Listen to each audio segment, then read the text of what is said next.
teman-teman. Oke, jadi di video kali ini kita akan membahas mengenai 9 format berita TV. Nah, oke, jadi langsung saja kita masuk ke berita yang pertama. Oke, jadi untuk format berita yang pertama di sini ada reader. Jadi reader ini berfungsi adalah untuk seorang presenter membacakan tanpa adanya gambar ataupun video. Oke, untuk contohnya bisa dilihat di slide.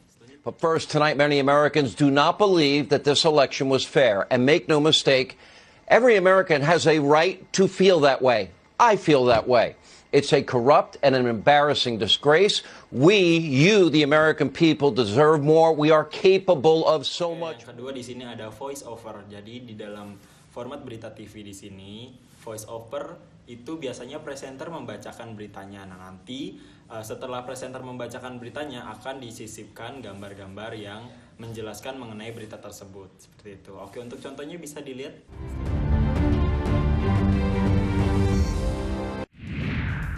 Bihar में नई सरकार के गठन की तैयारी। सरकार गठन पर आज एनडीए की बैठक। सीएम के नाम और शपथ की तारीख पर लगेगी मुहर।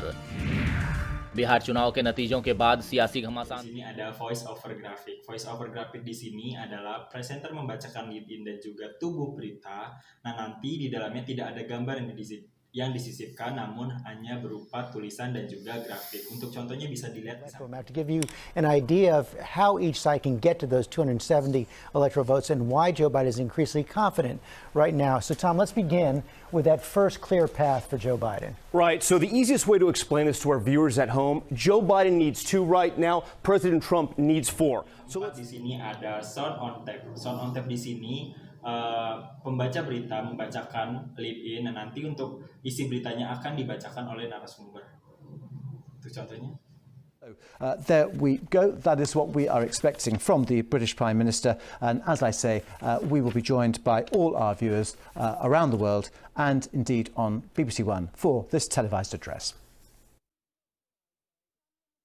It is now almost 2 months since the people of this country began. Kelima di sini ada voice over sound on tape, di mana gabungan antara voice over dan juga sound on tape. Di sini presenter membacakan lead in berita dan juga beritanya, kemudian akan diperdalam atau diperkuat oleh ucapan atau tanggapan dari narasumber, sehingga di sini akan terkesan lengkap dari pembacaan berita. Untuk contohnya seperti Fergus Walsh reports on the optimism and the caution which greeted today's news. This is a huge day for science and perhaps the world. For the first time, a COVID-19 vaccine has been shown to protect against the disease. Plenty of caution is needed, but the preliminary results of the Pfizer-BioNTech trial are highly promising. There were more than 43,000 volunteers on the trial, which began in July. Half got the coronavirus vaccine, half a dummy or placebo jab. Interim results showed 94 of the volunteers fell ill with COVID-19, nearly all in the non-vaccinated group. As a result, Pfizer says the vaccine is more than 90% effective. It's such a great day for science and humanity. You know, I've never felt professionally such a moment of joy, and we were just jumping up and down in the chairs of joy for humanity, joy for medical advances, to put an end to this dreadful pandemic. Oke teman-teman, sekarang kita beranjak ke dalam nomor 6. Nah, jadi di nomor 6 ini dinamakan package. Package ini biasanya si presenter akan membacakan lead in berita. Nah, untuk isinya kayak misalkan narasumber, terus gambar-gambar, visual, grafik, dan lain-lainnya akan dikemas jadi satu kesatuan. Jadi di sini presenter hanya membacakan lead in berita dan juga akhir. Untuk contohnya seperti The U.S. Attorney General Bill Barr has taken the unusual step of authorizing federal prosecutors to investigate possible irregularities in the presidential election. His move follows days of attacks on the election process from Donald Trump, so far without any credible evidence. Meanwhile, U.S. President-elect Joe Biden has started assembling his team to prepare for taking over the presidency at the end of January. David Willis reports. Joe Biden is wasting little time preparing for his ascent to the White House, announcing the lineup of a task force to deal with an issue that could dominate the early days of his presidency, the coronavirus, and holding his first call as president-elect with a foreign leader, Canada's Prime Minister Justin Trudeau. As that call was taking place, Donald Trump, who since the election result was announced has only been seen on the golf course, was firing his Defense Secretary Mark Esper, terminating him, in the words of the president. It's thought other high-profile administration officials could soon follow Mr. Esper out the door. The president has yet to concede the election, and his team is mounting legal challenges in multiple states. The top Republican in the U.S. Congress told lawmakers Mr. Trump was fully entitled to contest the outcome. The core principle here is not complicated. In the United States of America, all legal ballots must be counted. Any illegal ballots must not be counted. The process should be transparent or observable by all sides, and the courts are here to work through. Live on cam ini biasanya presenter membacakan berita atau siaran di lokasi tempat siarannya berlangsung atau di lapangan. Untuk contohnya bisa dilihat di samping. Selamat berbuka puasa bagi Anda yang menjalankan ibadah puasa di wilayah DKI Jakarta dan sekitarnya. Pemirsa, kita lanjutkan kembali kabar petang, dan sebelum kita melanjutkan dialog bersama dengan sejumlah narasumber kami di sini, pemirsa, kami akan mengajak Anda untuk memantau bagaimana kondisi terkini di depan gedung Bawaslu, karena kabarnya tadi informasi yang beredar bahwa para demonstran ini akan melakukan juga buka puasa bersama di depan gedung Bawaslu. Kita langsung menuju ke Bawaslu. Kita lihat di sana seperti ada rekan kami Fadis Abi akan mengabarkan langsung dari salah satu gedung yang berada tidak jauh dari Bawaslu, itu di Jakarta Teater. Silakan Fadis.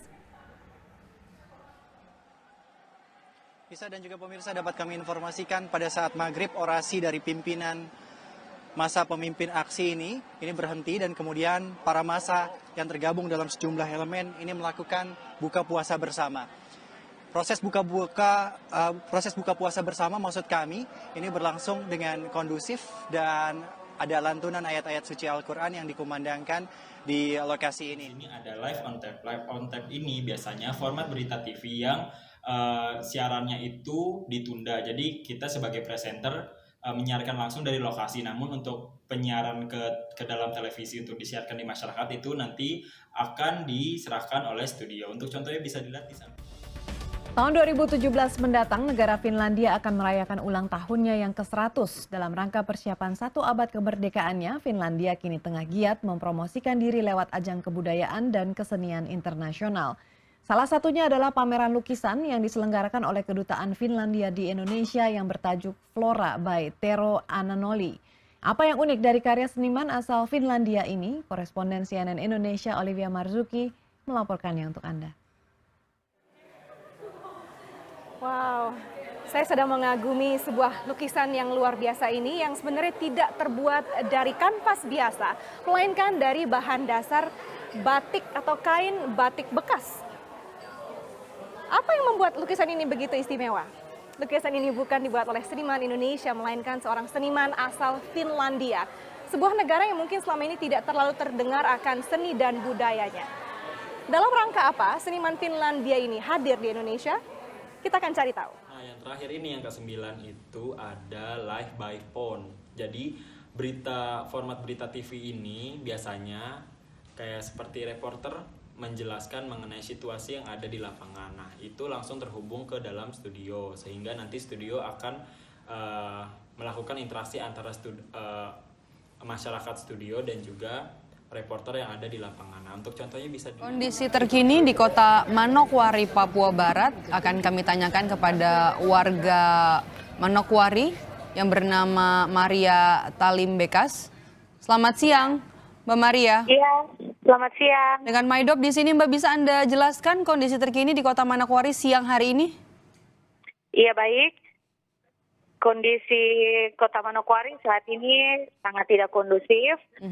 Karena beberapa titik jalan sudah dipalang, sehingga aktivitas kendaraan tidak bisa lewat, dan aktivitas sekolah, kantor maupun yang lainnya tidak beraktivitas. Oke, pernyataan dari kami mengenai 9 format berita. Nah, menurut kalian mana nih dari 9 format berita yang paling efisien? Komen di bawah ya.